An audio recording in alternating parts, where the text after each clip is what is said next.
हरे कृष्णा, राधे राधे दोस्तों। विशाख के महीने में कृष्ण पक्ष में आने वाली एकादशी को वरूथनी एकादशी के नाम से जाना जाता है।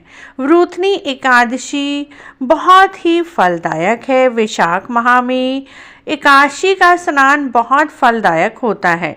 यदि आप पूरे महीने भी स्नान नहीं कर पाए हैं तो केवल वरूथनी एकादशी पर भी स्नान करके विशाख नहाने का फल प्राप्त कर सकते हैं। महीने में 2 एकादशी आती हैं। विशाख के महीने की दोनों एकादशी पर आप स्नान कर सकते हैं। इस बार वरूथनी एकादशी 15 अप्रैल 2023 को सुबह 8:05 पर शुरू हो जाएगी और 16 अप्रैल को सुबह 6:14 पर समाप्त होगी। उदय तिथि के हिसाब से व्रत 16 अप्रैल को रखा जाएगा। एकादशी के व्रत में पारण का भी बहुत अधिक महत्व होता है। पारण का समय 17 अप्रैल 2023 को सुबह 5:54 से 10:45 के बीच में किया जाएगा। आप इसी शुभ मुहूर्त पर ही व्रत का पारण करें। इसी वीडियो में हम वरूथनी एकादशी की व्रत कथा भी आपसे सुनाने वाले हैं मित्रों। एकादशी के दिन सुबह जल्दी उठकर स्नान करें, स्वच्छ वस्त्र धारण करें, भगवान विष्णु जी माता लक्ष्मी का ध्यान करें। चाहें तो आप भगवान विष्णु और माता लक्ष्मी जी की पूजा अपने मंदिर में भी कर सकते हैं या अलग से चौकी लगाकर भी माँ लक्ष्मी और विष्णु भगवान की पूजा कर सकते हैं। भगवान विष्णु जी और माँ लक्ष्मी जी के जो भी स्वरूप आपके पास हैं, लड्डू गोपाल जी, युगल सरकार जी, राम दरबार जी, उन्हें सबसे पहले आप स्नान कराएं, पीले सुंदर वस्त्र पहनाएं, बढ़िया सुंदर श्रृंगार करें। उसके बाद फूल अर्पित करें, फूल पीले चढ़ाएं, पीला चंदन लगाएं, भोग लगाएं और घी का दीपक जलाएं।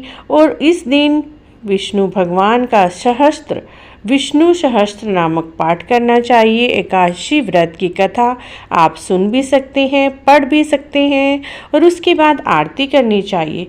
दिन भर फल आहार आप कर सकते हैं। इस दिन अन्न ना ग्रहण करें और भगवान को जो भी भोग लगाएं उसमें तुलसी दल अवश्य ही लगाएं।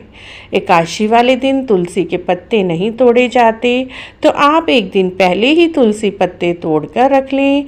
तुलसी जी को 13 दिन तक बासी नहीं माना जाता। द्वादशी के दिन व्रत का पारण किया जाता है।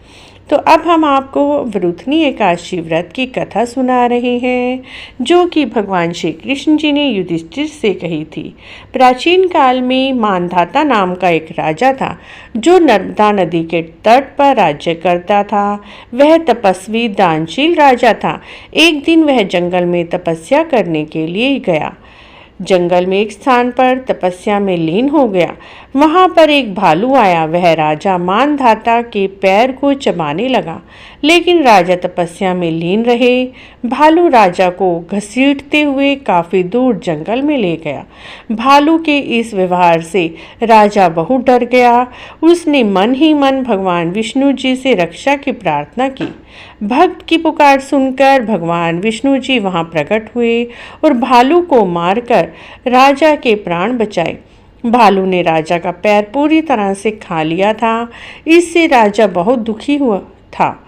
तब भगवान विष्णु जी ने उसके दुखी होने के कारण को जानकर उसे एक उपाय बताया कि तुम मथुरा में जाओ और मथुरा में वरूथनी एकादशी का व्रत करो। वहाँ पर विष्णु भगवान के 12 अवतार मूर्ति की आराधना करो। इस व्रत के प्रभाव से तुम्हारे सभी अंग ठीक हो जाएंगे। यह सब तुम्हें पुराने जन्म के पापों की वजह से ही भोगना पड़ा है। तुम इस उपाय को करो, इससे ही तुम्हारे सभी कलेश दूर होंगे।